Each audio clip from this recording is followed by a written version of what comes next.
What's up, guys? It is Friday, and I'm here to give you your Devo this week. If you look behind me, I just want to point this out first. I know that this is misspelled.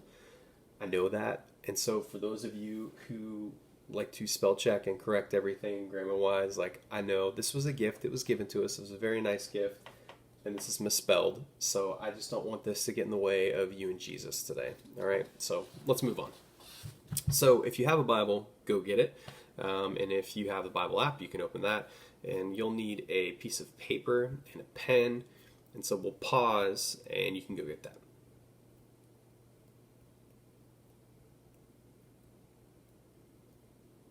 All right, let's get started. This is Colossians 1, verses 12 to 14. And giving joyful thanks to the Father who has qualified you to share in the inheritance of his holy people in the kingdom of light. For he has rescued us from the dominion of darkness and brought us into the kingdom of the Son he loves, in whom we have redemption, the forgiveness of sins. So what I want to do is I want to take verse by verse, and we're going to focus on different aspects of those verses. So in verse 12, what I want to focus on is the words qualified you. God has qualified you to share in his inheritance.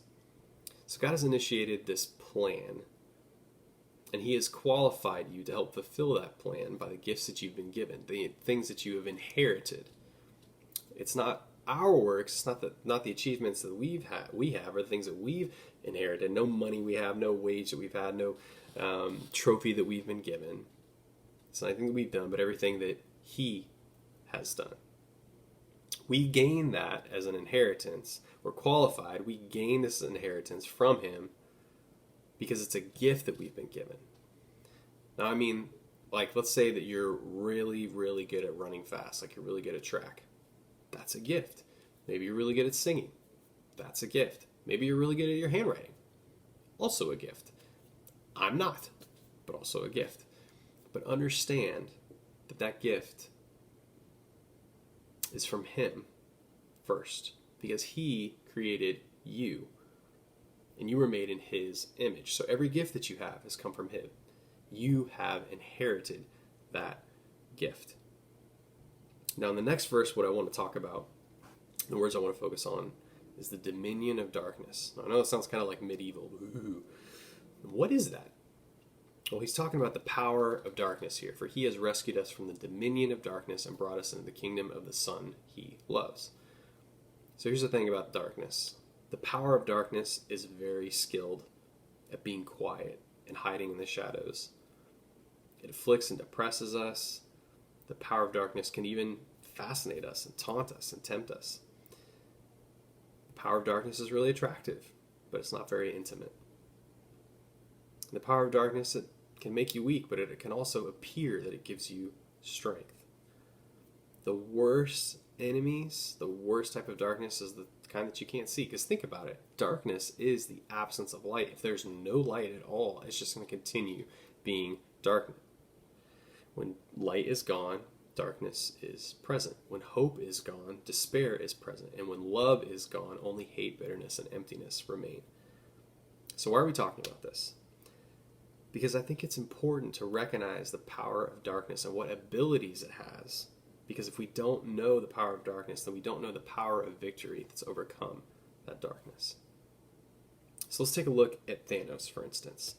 This Marvel villain, the greatest Marvel villain that we've ever known. I know, another Marvel reference. But we don't even know about Thanos until 5 movies in. And it's in the first Avengers movie, and we get 15 seconds of him. And he turns around, and we just get the side of his face, and he smiles. And then we don't see him again for another 2 years. Another 2 years. And then when we meet him, he's sitting in a chair. He just kind of turns around. Just kind of looks at people. And he's just kind of wanting them to do what he wants them to do and kind of fulfill his plans. He's not really getting his hands dirty because he wants to get all the Infinity Stones, because he wants to do what he wants to do and eliminate half the world's population, all the worlds, all the existence and universe. It's pretty messed up. And so then we don't see him again until Age of Ultron, where he finally gets up. He's done lurking out of the shadows, and you're like, oh, he's going to appear. But then it's another 3 years until we see him in Infinity War. He's just been building all this strength in the darkness, in the shadows, building his armies, training, and we don't even see him. He's out of sight. He's out of mind. And those are the worst types of enemies. Those are the worst kind, the ones you can't see. And then when he shows up in Infinity War, he takes out the two strongest Avengers in the first 5 minutes of the movie. Thor's already been dealt with. And then Hulk tries to attack him, and then 20 seconds, he's done. He's supposed to be the strongest Avenger. He's done. It's like a puppy fighting a lion. Like, man, that really stinks. But here's the thing. That is the kind of enemy that God defeats. It's that kind of darkness that Jesus rescued us from. He didn't just defeat the darkness. Oh no. He took an army of angels, and he was the first in line to race as hard as he could to defeat that darkness. Why? Because he was racing as hard as he could to come get you.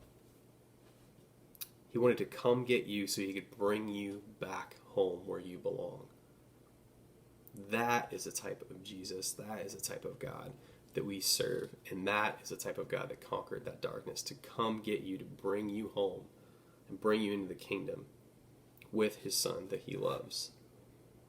Now in the next verse, Paul talks about in whom we have redemption, the forgiveness of sins. So what he talks about is saying we have this God who has redeemed us and forgave our sins. And the Greek word forgiveness means to send away. Or in this case, this is Jesus removing any barriers that we have between him and us forever. God sent your darkness away forever. That was his goal, and he achieved it. That was what Paul was trying to get across to the people of Colossae. He was like, look, the dominion of darkness, this huge, vast enemy, the most difficult enemy, he beat him. He beat him. And he wants to come get you and bring you home into his kingdom.